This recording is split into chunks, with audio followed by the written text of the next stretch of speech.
when they left Mecca, they had basically, again I'm speaking in modern equivalent, they had cancelled their passports.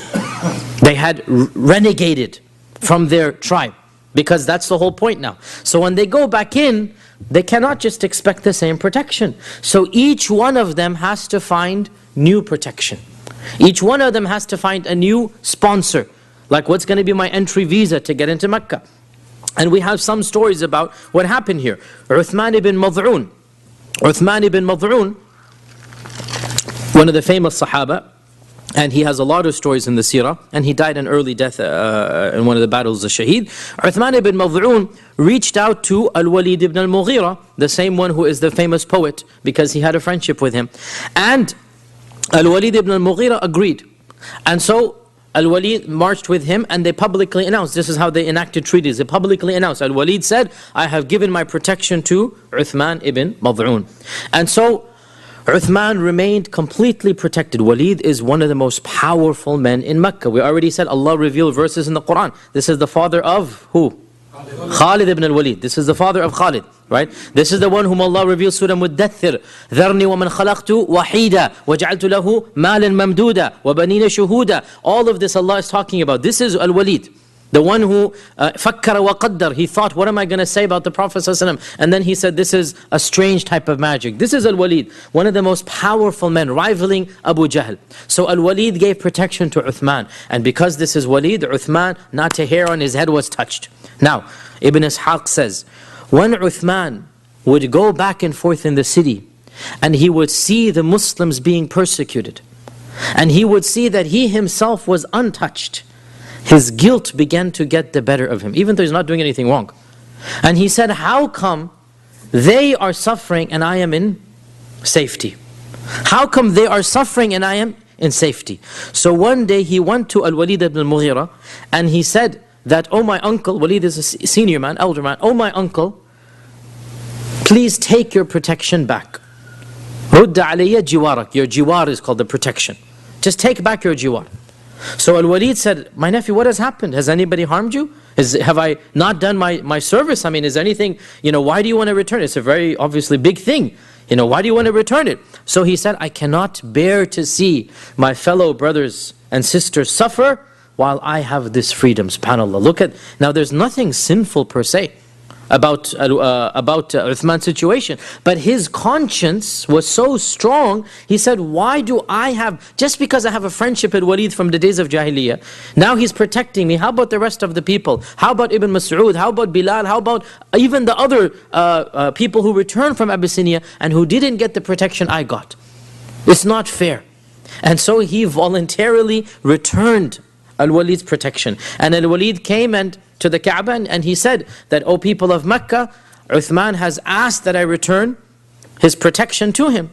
And Uthman announced that, yes, I have done this, and it's not because of any issue of Al-Waleed. He wants to make sure that people don't think that Al-Waleed fell short. It's because I have my own reasons, it's nothing to do with Al-Waleed.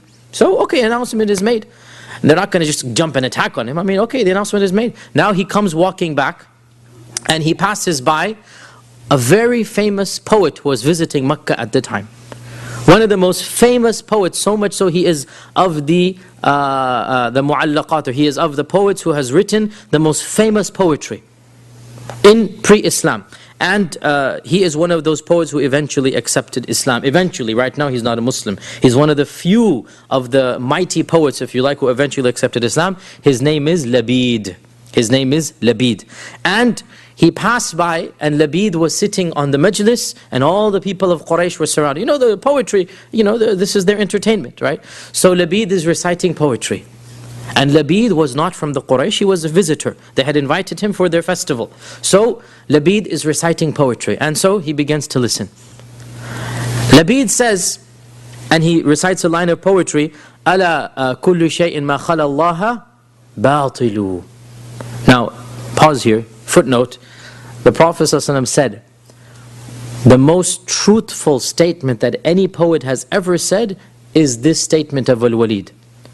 أَلَا كُلِّ شَيْءٍ مَا خَلَى اللَّهَ بَاطِلُ. The Prophet said, he quoted this. One of the few lines of poetry the Prophet ﷺ actually quoted. He hardly quoted poetry. But this is one of the lines he quoted. In fact, it's half a line, half a stanza. And so what does it mean? It means, verily, everything other than Allah is useless. أَلَا كُلُّ شَيْءٍ مَا خَلَى اللَّهَ بَاطِلُ. Right? So he said this line. And so he's very impressed, meaning Uthman. Eventually, Labid accepted Islam, but right now he's a mushrik. So obviously, you're happy. He's very impressed. And he said, Sadaqta, you have spoken the truth. Everything besides Allah is useless. The only thing that's worthy to concentrate on and to make an ultimate goal is Allah. Everything besides Allah is just useless. And then he said, وَكُلُّ نَعِيمٍ, and every single blessing, لَا مَحَالَةَ زَائِلُ, without any doubt, it will disappear. Every enjoyment will disappear. Now, Uthman's heart had gone so high that what a beautiful line of poetry. Then he said something that he didn't agree with. So he said, كَذَبْتَ, you have just lied, because Jannah will never disappear. Right? This is, the line of poetry is that everything besides Allah is useless. And every pleasure, there is no doubt about it, will come to an end. And here Uthman said, no, you're lying. The pleasures of Jannah will never come to an end.